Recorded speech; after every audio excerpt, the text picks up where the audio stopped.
के बाद पहली बार मुंगेर पहुंचे सम्राट चौधरी ने बड़ा बयान दिया।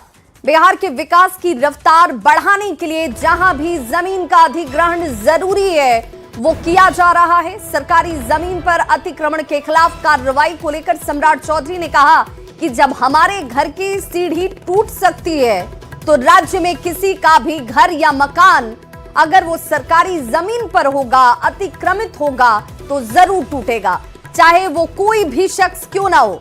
लेकिन किसी की निजी जमीन पर अगर वो होगा तो कोई नुकसान उसे नहीं होने वाला है।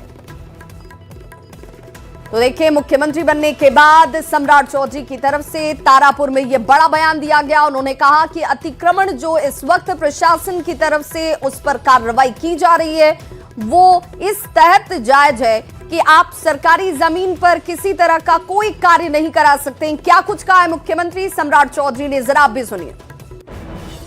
जमीन अधिग्रहण का भी काम कर रहे हैं। देखिए, कुछ कष्ट तो होता ही है।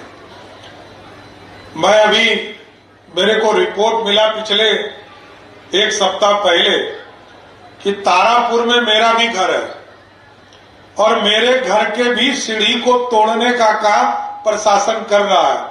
इसलिए किसी का भी जमीन निजी है तब तो कोई दिक्कत नहीं है, लेकिन यदि सरकारी जमीन पर घर बना है उसको ध्वस्त होना ही होगा, इसको कोई पता नहीं।